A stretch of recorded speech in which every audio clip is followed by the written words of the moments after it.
మా latest videos కోసం మా ఈ తెలుగు న్యూస్ ఛానల్ సబ్స్క్రైబ్ చేసి గంట సింబల్ యాక్టివేట్ చేసుకోండి. రేపే 2024 జనవరి 4 కాలభైరవ అష్టమి. మార్గశిర బహుళ అష్టమికే కాలభైరవ అష్టమి అని పేరు. ఈ కాలభైరవ అష్టమి మార్గశిర గురువారంతో కలిసి వచ్చింది. ఇలా కలిసి రావటం చాలా విశేషం. సాక్షాత్ పరమశివుని అవతారం కాలభైరవుడు. కాలభైరవుడు పరమేశ్వరుని అపరాంశ, రౌద్ర స్వరూపుడు, రక్షాదక్షుడు, దుష్టగ్రహ బాధలు నివారించగల శక్తిమంతుడు. కాలభైరవుడు అనగానే హేళనగా కుక్క అనేస్తాం. కుక్కను వాహనంగా చేసుకుని తిరిగేవాడే తప్ప ఆయన కుక్క కాదు. కుక్క అంటే విశ్వసనీయతకు మారుపేరు, రక్షణకు కూడా తిరుగులేని పేరు. మన పురాణాల ప్రకారం అసితాంగ భైరవుడు, రురుభైరవుడు, చండభైరవుడు, క్రోధ భైరవుడు, ఉన్మత్త భైరవుడు, కపాల భైరవుడు, భీష్మ భైరవుడు, శంభర భైరవుడు అని 8 రకాలు. కాలభైరవుణ్ణి కాశీక్షేత్ర పాలకుడిగా కీర్తించారు. ఏది సాధించాలన్నా ముందుగా ఆయన అనుమతి తీసుకోవాలని కాశీక్షేత్ర మహిమ చెప్తోంది. సాక్షాత్తు శివుడే కాలభైరవుడై సంచరించాడని శాస్త్రాలు చెప్తూ ఉన్నాయి. ఈశ్వరుడు ఆయుష్ను ప్రసాదిస్తాడు. ఆయనకు పరమ విధేయుడైన కాలభైరవుడిని ఆరాధిస్తే ఆయుష్ పెరుగుతుందని ప్రతీతి. కాలభైరవుణ్ణి క్షేత్రపాలక అని కూడా అంటారు. క్షేత్రపాలకుడంటే ఆలయాన్ని రక్షించే కాపలాదారు అని అర్థం. కాలభైరవుడు అంటే సాక్షాత్తు శివుడి అవతారం. కాలభైరవుడి వాహనం కుక్క కాబట్టి ఈ కాలభైరవాష్టమి రోజు ఏం చేసినా చేయకపోయినా కుక్క కనిపిస్తే ఈ ఒక్క మాట పలికితే చాలు, 1 గంటలో అదృష్టం పడుతుంది. లక్షలు కోట్ల కన్నా విలువ చేసే అదృష్టం మిమ్మల్ని వరిస్తుంది. మీ జీవితం అద్భుతంగా మారిపోతుంది. మీకు ఉన్న కష్టాలు బాధలు పోతాయని పెద్దలు చెప్తూ ఉన్నారు.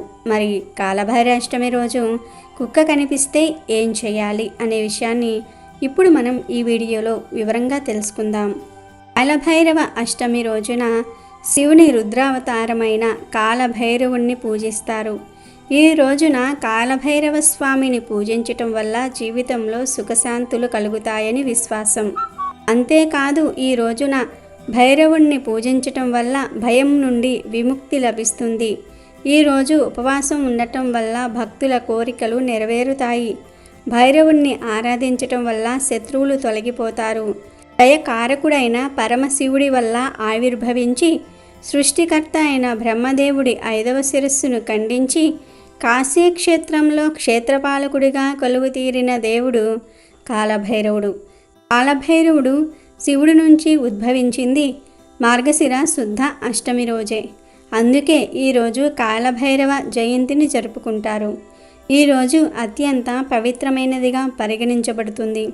కాలభైరవ జయంతిని మహాకాలభైరవాష్టమి లేదా కాలభైరవ అష్టమి అని కూడా పిలుస్తారు.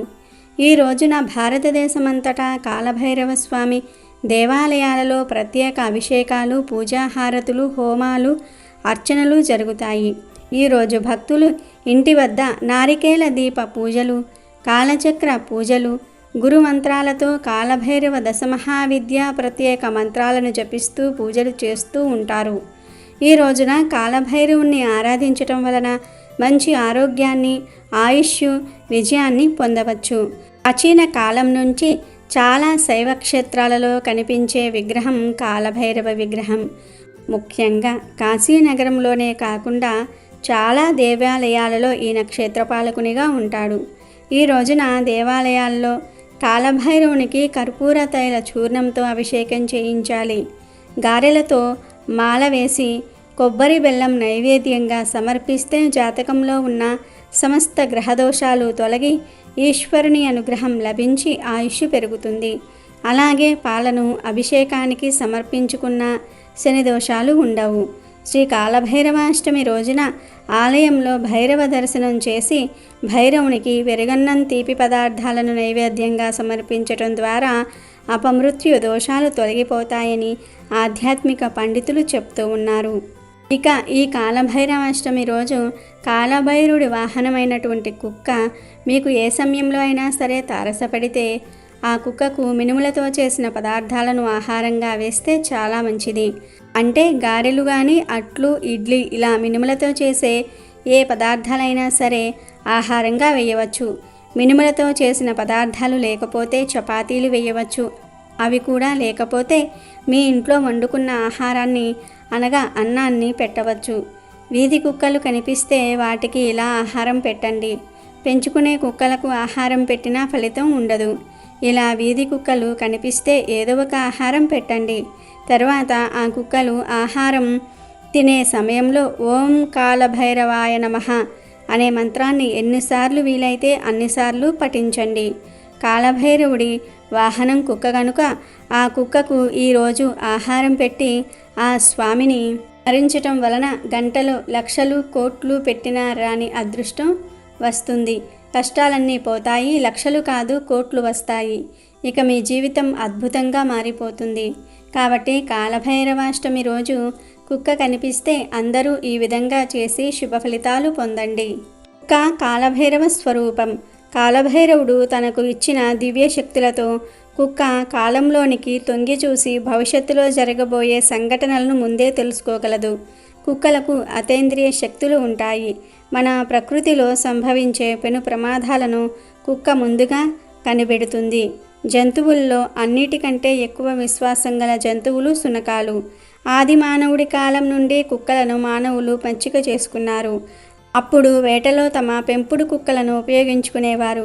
మిగతా జంతువుల కంటే కుక్కలు చాలా విషయాలలో కూడా ఎంతో తెలివిని ప్రదర్శిస్తాయి. కుక్కలు వాసన చూసి దేన్నైనా సరే పసిగట్టగలుగుతాయి. అందువల్లే దొంగలను పట్టుకునేందుకు పోలీసులు కుక్కలను ఉపయోగిస్తూ ఉంటారు. అంతేకాదు మిగతా జంతువుల కంటే మనిషితో స్నేహంగా ఉండేవి కూడా శునకాలే. ఇక ఈ కాలభైరవాష్టమి రోజు శివపురాణంలోని కాలభైరవుని గురించి వివరించే ఈ పవిత్ర కథను వింటే దరిద్ర బాధలు, జన్మల పాపాలు పోతాయి. కోటి జన్మల పుణ్యం వస్తుంది, ఐశ్వర్యం సిద్ధిస్తుంది. మరి ఆ కథను ఇప్పుడు మనం ఈ వీడియోలో తెలుసుకుందాం. సృష్టి ఆవిర్భావం జరిగిన తర్వాత బ్రహ్మదేవుడు శివకేశవులను చూసి ఇలా అంటాడు: నేనే పరబ్రహ్మ స్వరూపిడిని, నేనే సృష్టికర్తను, మీరిద్దరూ నా ఆజ్ఞ ప్రకారం నడుచుకోవాలి అంటాడు. దానికి ఆ పరమేశ్వరుడు, బ్రహ్మదేవ, నీవు అలా మాట్లాడడం భావ్యం కాదు. విష్ణుమూర్తిని సృష్టించింది నేను. ఆ విష్ణువు యొక్క నాభిలోని పద్మం నుండి నీవు జన్మించావు. ఈ సృష్టి కార్యక్రమంలో నీకు తోడుగా ఉండడానికి సరస్వతీదేవిని సృష్టించి నీకు ఇచ్చాను. ఇదంతా తెలిసి నేనే సృష్టికర్తను అని ఎలా అంటావు? నీవు అహంకారంతో మాట్లాడుతూ ఉన్నావు. వేదాలన్నీ కూడా నేనే సర్వేశ్వరుడిని అని చెప్తూ ఉన్నాయి. నీవు అలా మాట్లాడడం భావ్యం కాదు అని ఆ పరమేశ్వరుడు అంటాడు. దానికి బ్రహ్మదేవుడు, నీవు ఏమన్నా అనుకో, కానీ నేనే ఈ సృష్టికి ఆధారం అంటాడు.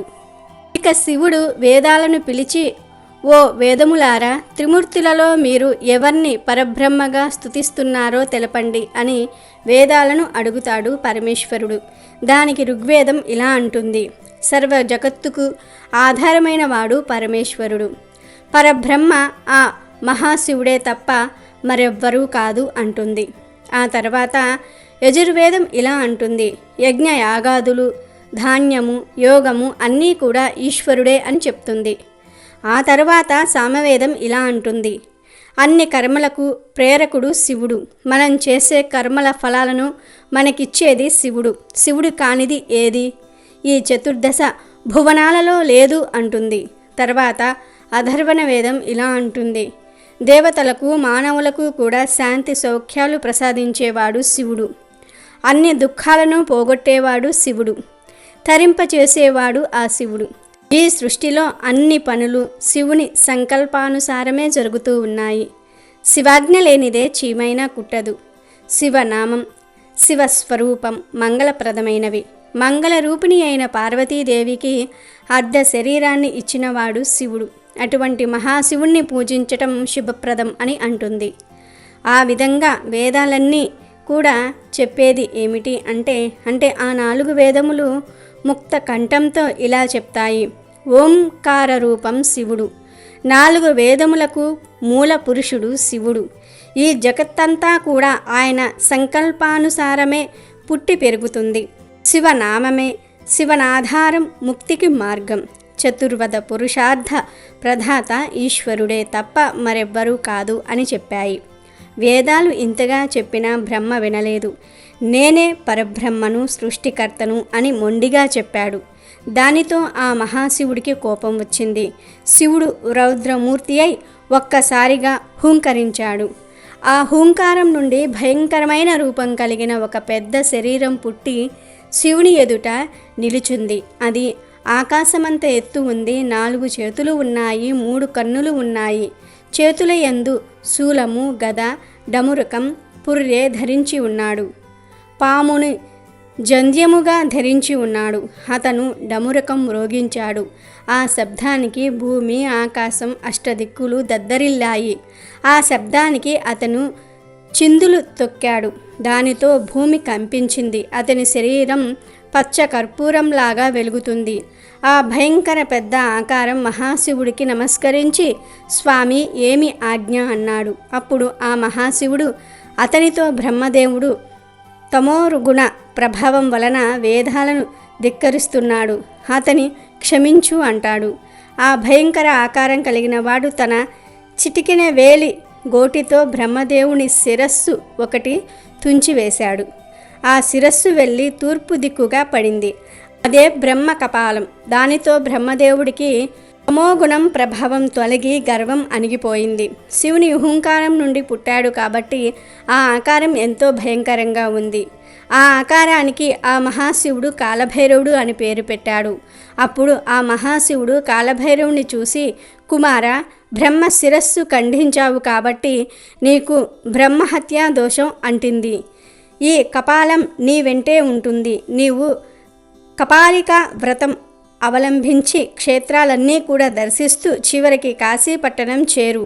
నీవు కాశీపట్టణ చేరంగానే బ్రహ్మహత్య పాతకం నీ కనుల ముందే భస్మం అయిపోతుంది. ఆ తర్వాత నువ్వు కాశీక్షేత్రంలో క్షేత్రపాలకుడిగా ఉంటూ నన్ను సేవించుకుంటూ ఉండు అంటాడు ఆ పరమేశ్వరుడు. ఇక బ్రహ్మహత్య పాతకమైన కపాలము వికృత రూపంతో ఎర్రటి బట్టలు ధరించి ఎర్రని కన్నులతో నిక్క బొడుచుకున్న వెంట్రుకలతో కాలభైరవుని సమీపించింది. ఇక భైరవుడు వేగంగా కదిలి వెళ్ళిపోయాడు. బ్రహ్మహత్యా పాతకం కూడా అతని వెనకాలే వెళ్ళింది. ఈ విధంగా కాలభైరవుడు క్షేత్రాలన్నీ కూడా తిరిగి చివరకు కాశీపట్టణం చేరాడు. కాలభైరవుడు కాశీపట్టణం చేరగానే ఆ కపాలం భగ్గున మండిపోయింది.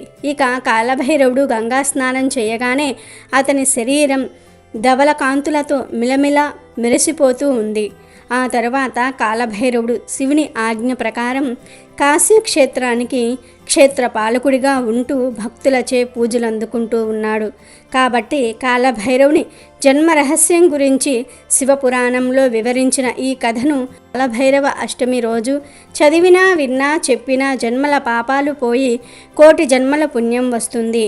ఎటువంటి పాపమైనా సరే, బ్రహ్మహత్య పాపమైనా సరే, ఎటువంటి పాపమైనా సరే తొలగిపోయి 1,000,000 జన్మల పుణ్యంతో పాటు ఐశ్వర్యం సిద్ధిస్తుంది.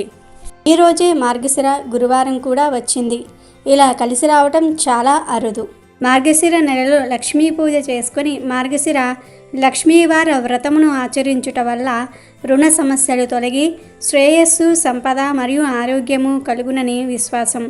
మార్గశిర లక్ష్మీవార వ్రత పూజా విధానం దీపావళి లక్ష్మీ పూజ మరియు వరలక్ష్మీ పూజ వలె ఉన్నప్పటికీ అమ్మవారికి సమర్పించే నైవేద్యం వైవిధ్యమైనది. ఈ పూజ ఎలా చేయాలంటే, మార్గశిర గురువారాలలో ఉదయమనే నిద్రలేచి ఇల్లు శుభ్రం చేసి తలస్నానం చేయవలెను. తలంటు స్నానం అంటే కుంకుడుకాయలతో లేదా షాంపూతో చేయరాదు. ప్రత్యేకించి పూజ ముగిసే వరకు తలకు నూనె రాసుకొనుట, దువ్వుకొనుట చేయరాదు. చక్కగా అలంకరించబడిన లక్ష్మీ అమ్మవారి యొక్క చిత్రపటమును లేదా చిన్న విగ్రహమును పూజకు సిద్ధం చేసుకునవలెను. మొట్టమొదట గణపతికి ప్రథమ పూజ చేయవలెను. గణపతి పూజ అనంతరం లక్ష్మీ అమ్మవారికి అందాంగ షోడశోపచార మరియు అష్టోత్తర పూజను చెయ్యాలి. ప్రతి గురువారం ప్రత్యేక నైవేద్యం సమర్పించాలి. మార్గశిర లక్ష్మీ పూజ కథ చదువుకొని అక్షింతలను శిరస్సున ధరించాలి. లక్ష్మీ పూజ మార్గశిర నెలలో అన్ని గురువారాలు చేస్తారు. కేవలం 4 గురువారాలు మాత్రమే మార్గశిర మాసంలో ఉంటాయి. కానీ ఈ లక్ష్మీ పూజ పుష్యమాసంలో వచ్చే మొదటి గురువారం నాడు కూడా చేయాలి. అదే ఇక్కడ విశేషం. అంటే మార్గశిర మాసంలో వచ్చే అన్ని గురువారాల్లో పూజ చేసుకొని పుష్యమాసంలో వచ్చే మొదటి గురువారం నాడు ఉద్యాపన చేసుకోవాలి. ఆ రోజు కూడా అమ్మవారి పూజ చేసుకొని కథ చదువుకొని అక్షింతలు తలపై వేసుకోవాలి. ఒక ముత్తైదువును పిలిచి భోజనం పెట్టి 9 బూర్లు అనగా పూర్ణాలు పెట్టి దక్షిణ తాంబూలాలు ఇవ్వవలెను. శక్తి ఉన్నవారు చీర కూడా పెట్టవచ్చును, లేకపోతే జాకెట్ ముక్కతో సరిపెట్టవచ్చును.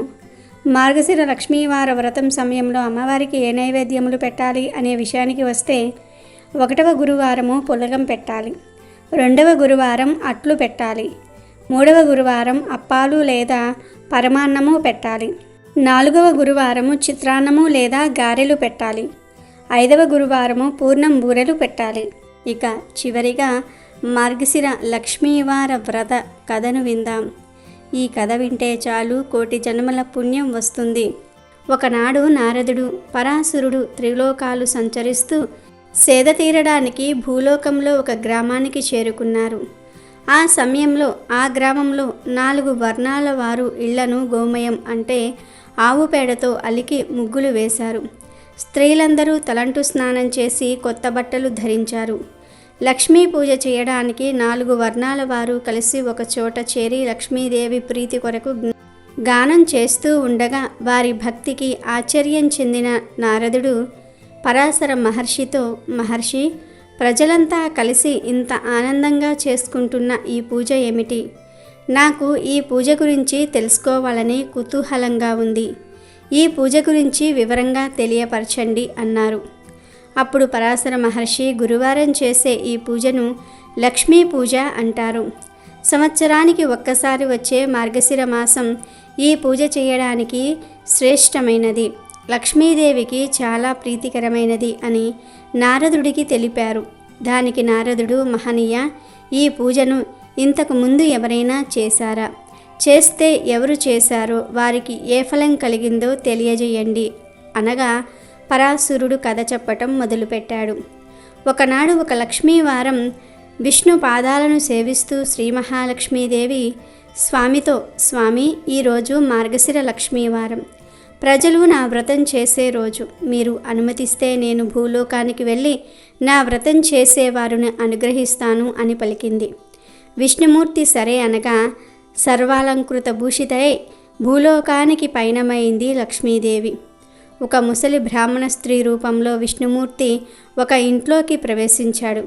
ఆ గ్రామంలో సంచరిస్తున్న శ్రీ మహాలక్ష్మీదేవి ఆ ఇంటి ముందుకు వచ్చి, అవ్వ, ఈరోజు మార్గశిర గురువారం లక్ష్మీ పూజ, ఇల్లు గోమయంతో అలికి ముగ్గు పెట్టలేదేంటి అన్నది. అప్పుడు ఆ ముసలి స్త్రీ, అమ్మ, ఆ వ్రతం ఏమిటి, ఎలా చేయాలి? నువ్వు చెప్తే నేను కూడా చేస్తాను అని అడుగగా శ్రీ మహాలక్ష్మి మందహాసంతో ఈ విధంగా పలికింది. మార్గశిర గురువారం ఉదయమే నిద్రలేచి ఇల్లు గోమయంతో అలికి ముగ్గులు పెట్టి లక్ష్మీదేవి పాదముద్రలను ముగ్గుతో వెయ్యాలి. కొత్త కొలత పాత్రను తెచ్చి కడిగి ఎండబెట్టాలి. దాన్ని వివిధ రకాలైన ముగ్గులతో బొమ్మలతో అందంగా తయారు చేసుకోవాలి. శుచిగా స్నానం చేసి ఒక పీటను తీసుకొని దానిని కడిగి దాని మీద కొత్త ధాన్యం పోయాలి. దాని మీద కొలత పాత్రను ఉంచి పసుపు నీటితో కడిగిన పోక చెక్క అంటే వక్కను ఉంచాలి. తెల్ల ధాన్యాన్ని ఈ మాసంలో కొలవాలి. మనసులో కోరికను చెప్పుకొని కొత్తగా తెల్ల ధాన్యాన్ని కొలత పాత్ర మీద పొయ్యాలి. ఎరుపు రంగు వస్త్రాన్ని దాని మీద ఉంచి ఎర్రని పూలతో పూజించి శ్రీ మహాలక్ష్మిని తలుచుకొని దీపారాధన చేయాలి. మొదట పాలు నైవేద్యంగా పెట్టాలి. ఆ తర్వాత నూనె వాడకుండా నేతితో చేసిన పిండి వంటలను మాత్రమే నైవేద్యంగా పెట్టాలి. ఇది ఒక విధానం అని ఆపి లక్ష్మీదేవి ఆ అవ్వతో 2వ విధానం చెప్పటం మొదలుపెట్టింది. 2వ విధానం చాలా సులభమైనది. మార్గశిర శుక్ల దశమి తిథి గురువారం వచ్చిన రోజున నిష్ఠతో ఈ వ్రతాన్నే చేస్తే తప్పక సిరి వస్తుంది. ఈ వ్రత నైవేద్యం పంచిపెట్టకపోతే మాత్రం లక్ష్మీ కటాక్షం లభించదు. మనసును నిర్మలంగా ఉంచుకొని 10 మందిని పిలిచి ఈ వ్రతం చేసుకోవాలి. పసుపు కుంకుమలు పంచిపెడితే ఆ ఇంట లక్ష్మి తాండవిస్తుంది. ఈ వ్రతం మాత్రమే కాదు, మరికొన్ని ఆచారాలు ఉన్నాయి అవ్వ. గురువారం ఉదయమే లేచి పొయ్యి బూడిద తీయకపోయినా, ఇల్లు వాకిలి తుడవకుండా ఉన్నా ఆ ఇంట లక్ష్మి నిలవదు. ఏ స్త్రీ గురువారం శుచిగా మడి వస్త్రం ధరించి వంట చేసి పూజ చేస్తుందో ఆ ఇంట లక్ష్మి స్థిరంగా ఉంటుంది. ఏ స్త్రీ గురువారం నాడు పిల్లలను తిడుతుందో, కొడుతుందో, ఇల్లు వాకిలి చిమ్మదో, అంట్లు కడగదో ఆ ఇంట ఒక్క క్షణం కూడా లక్ష్మి ఉండదు. ఏ స్త్రీ సాయంకాలం వేళ గడపకు రెండు వైపులా దీపాలు ఉంచదో ఆ ఇంట లక్ష్మి నిలవదు. అంతేకాదు ఆ ఇంట ధనానికి, సంతానానికి హాని కలుగుతుంది. అదేవిధంగా గురువారం ఉడకని పదార్థాలు, నిషిద్ధ పదార్థాలు తినే ఇంట, అశుభ్ర ప్రదేశాలలో తిరగటం, అత్తామామలను దూషించటం, సేవించకపోవటం చేసే స్త్రీ ఇంట లక్ష్మీదేవి పాదం కూడా పెట్టదు.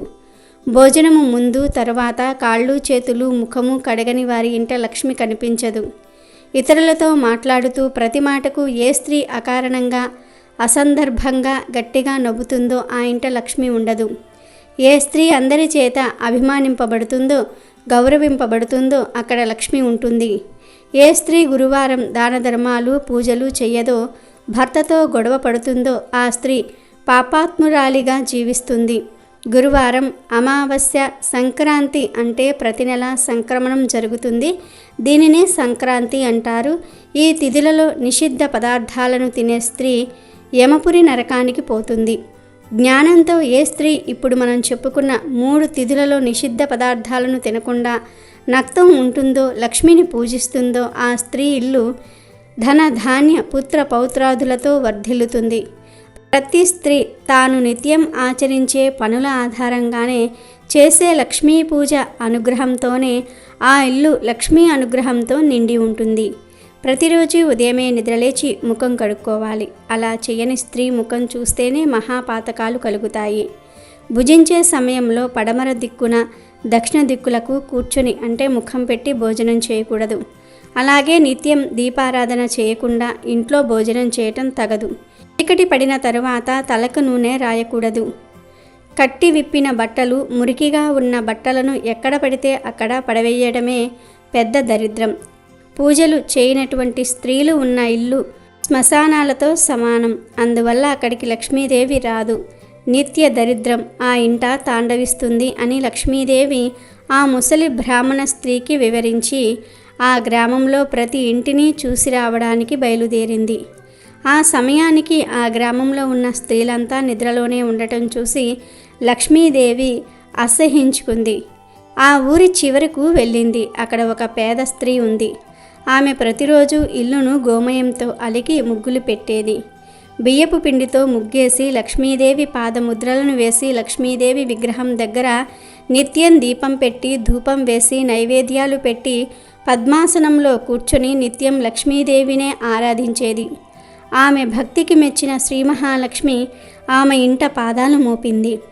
ఓ భక్తురాలా, నీ భక్తి మెచ్చాను, వరం కోరుకో ప్రసాదిస్తాను అని పలికింది. సాక్షాత్ లక్ష్మీదేవిని చూడటంతో ఆ స్త్రీ నోట మాట రాక ఏ కోరిక కోరుకోలేదు. అప్పుడు లక్ష్మీదేవి, నీవు కోరకుండానే నేను వరాలు ఇస్తూ ఉన్నాను. నీవు మరణించే వరకు సకల సంపదలను అనుభవిస్తావు. మరణం తరువాత వైకుంఠాన్ని చేరుకుంటావు అని వరాలిచ్చింది. నా వ్రతం విడవకుండా చెయ్యి, విష్ణుమూర్తి అనుగ్రహం కూడా కలుగుతుంది అని పలికింది. మహాలక్ష్మీదేవి చెప్పిన విధంగానే ఆ స్త్రీ లక్ష్మిని నిత్యం పూజించి సకల సంపదలు, భోగభాగ్యాలు, 5 కుమారులతో ఆ స్త్రీ జీవితం ఆనందంగా గడిచింది అంటూ మహర్షి పరాశరుడు నారద మునీంద్రుల వారితో పలికారు.